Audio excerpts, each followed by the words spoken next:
Assalamu alaikum, my dear students. How are you? I am hopeful that all of you will be happy and enjoying a very pleasant weather. Dear students, today I am going to share with you my little knowledge about the foundations of education. The word education is defined as the process of the systematic process of bringing desired changes in human behavior is called education. Education is the active side of philosophy. Philosophy is contemplative by nature. It is based on the provision and the development of philosophies and theories, and the application of that theories and philosophy is the task related with education. Without philosophy, education is blind, because education is developed on certain foundations. It has multi-dimensional approach, because education is concerned with human beings, and human beings are multi-dimensional, multifaceted by nature. To tackle with every aspect of human being, there have been devised different foundations. So out of that different foundations, today we are going to discuss about the philosophical foundation of education. Philosophical foundations of education, just look to the statement of this gentleman, Thomas O'Guara. Thomas O'Guara has explained the role of philosophy in very concise but aphoristic manner. He says, philosophy points out. Points out means it only guides, it only states, it only shows, it only marks. So, philosophy guides, philosophy states, philosophy shows, philosophy marks. To whom? To the society. Society means the group of people living together with specified aims and objectives.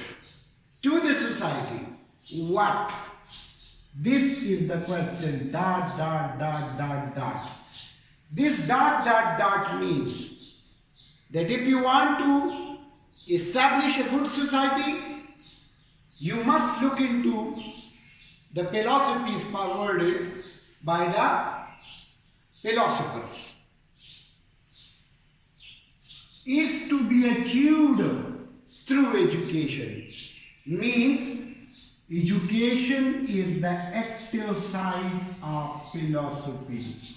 Philosophy is the guideline for education. Education without philosophy is blind. It is just like sailing in a ship without the sea captain. The origin of the word philosophy is Greek in nature. It is derived from the two words philo. Philo means love, and sophia. Sophia means wisdom. So the definition of philosophy is love of wisdom. But what is meant by this word wisdom? Wisdom is the application, or it is the process of display of behavior at the right time in right situation. Wisdom is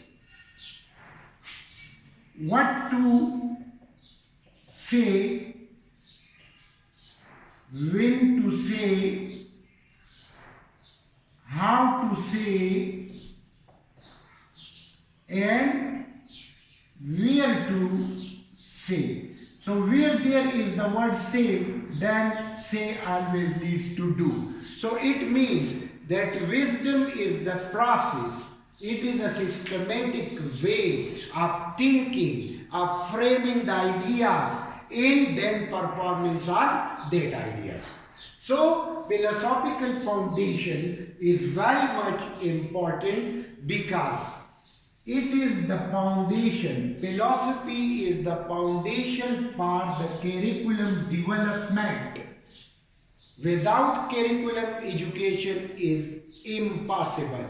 And curriculum is known as the eyes of education. Curriculum should always be designed keeping in mind the philosophical theories and the different philosophies, right from idealism to realism, realism to pragmatism, existentialism, progressivism, perennialism. So, a curriculum is just the accumulation of the ideas forwarded by philosophy. If there is no philosophy, there will be no curriculum development because the guideline to curriculum is provided by philosophy. It is necessary for the formulation of beliefs. Beliefs means approved, justified views which are acceptable, which were acceptable, which are acceptable, which will be acceptable. For example, belief in Allah.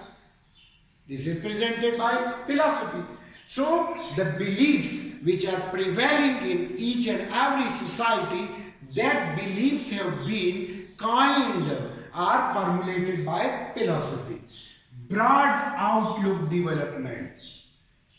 Philosophy is working against narrow-mindedness.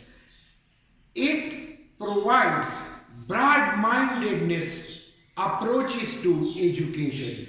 An educated person in the light of philosophy should always be broad-minded, positive-minded.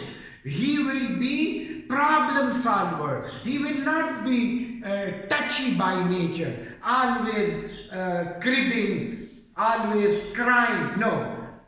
When there is the involvement of philosophy in education, the learner will always be broad-minded. He will be kaleidoscopic by nature. He will be panoramic by nature. He will always be open-minded, liberal, will be able to accept, will be able to share. Then, what schools for? What is the aim of the school? What is the objective of the school? Why schools are there? School is the mini society. It is the place where we groom and polish the thinking, the approaches, the ideas and the performance of the learner. So the basic aim of a school is defined by philosophy. That school is a place where we will develop the learner physically, mentally, spiritually, economically, and every aspect of the learner will be developed. If the school is unable to develop the overall personality and to change that person into not into a civic person or socialized citizen, then there is no role of a school. How students should learn? How students should learn means that what should be the methodologies or pedagogies applied. What are the techniques? What are the methods? What are the strategies? All those strategies and methodologies and pedagogies and andragogies are elaborated by philosophy.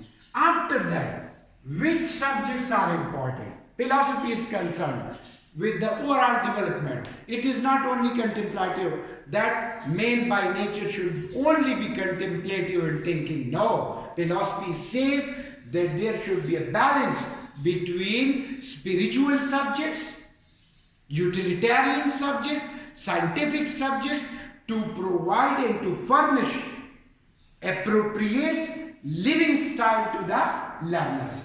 And teacher's role. Who is a teacher according to philosophy? A teacher is not only a person who can having the power of orders. A teacher is always a role model. He has a treasure of knowledge, sharing that knowledge with the students. They are made role models for the society. So the teacher role is explained by philosophy. Formulation of philosophies. Different philosophies have been formulated by philosophy, that is presented by Plato, that was idealism. Then realism. Plato, he was a student of Socrates.